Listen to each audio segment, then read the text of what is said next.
Кыргызстанда ар бир 5-чи үй бүлө уурайт. Шаарларда бул көрсөткүч 2 эсе жогору. Түтүн булата албай ара жолго түшкөндөр боюнча Борбор кала, Бишкек, Ысык көл жана Чүй облустар алдыда.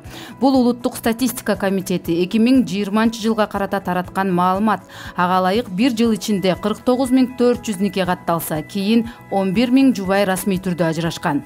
Эки башка жолду тандагандардын 3төн 1 бөлүгү чогуу жашаганына 5 жыл боло электер. Буга чейин, мисалы үчүн, жалгыз бой айыммын, жолсо жалгыз бой эне дегенден көпчүлүк адамдар уялып келген, өзгөчө айымдар уялып келген, ошол нерсесин жашырып келишкен. Эмне үчүн уялышыбыз керек? Бирибиз жесир калгандырбыз, бирибиз ар кандай шарттарга байланыштуу ажырашып кеткен айымдар дагы көп арабызда. Жолсо турмуш кура албай жүргөн айымдар бар. Мына ошолордун бардыгынын көйгөйү абдан чоң. Биздин өлкөдө ошол мажбурлуу болуп, аргасыздан турмуштун, тагдырдын сыноосуна кабылып жалгыз жүргөн, балдарын жалгыз бой тарбиялаган, жалгыз бой чоңойтуп аткан энелер абдан көп. Аларга мамлекет тарабынан колдоо жок.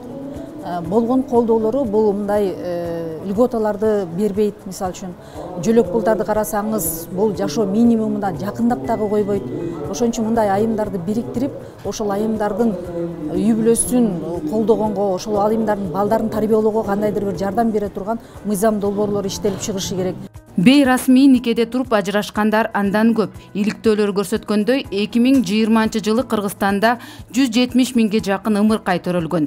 Алардын 37.400-үнүн энесинин никеси жок. Жалпы 170 миң баланын 83.300-ü атасыз. Демек, баланы энеси жалгыз тарбиялайт. Мында материалдык, моралдык, психологиялык көйгөйлөр курч. Эне бала маселеси коомчулуктун көңүл сыртында калбашы керек. Альянс саясий партиясы ушул багытта иш алып барат. Эркектер билбеген канча деген айымдардын, апалардын түйшүгү бар.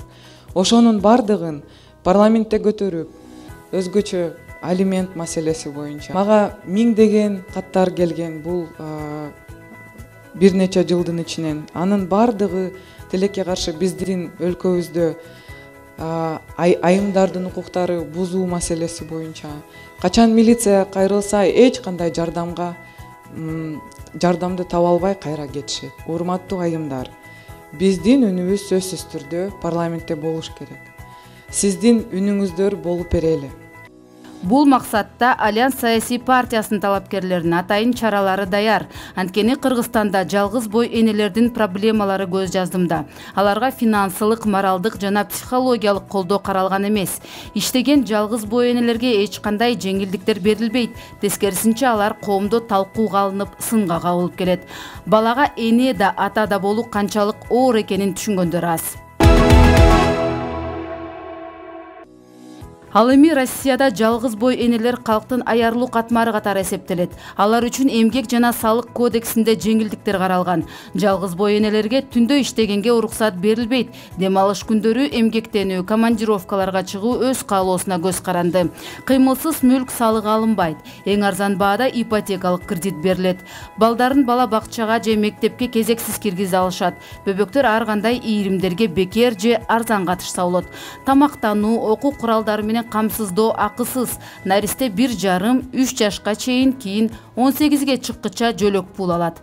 Кыргызстанда мындай колдоо бала төрөлгөндө бир жолу берилчү 4000 сомдук сүйүнчү жана бир балага каралган 800 сомдук пособие менен чектелет. Альянс эне баланы колдоо өнүккөн коом.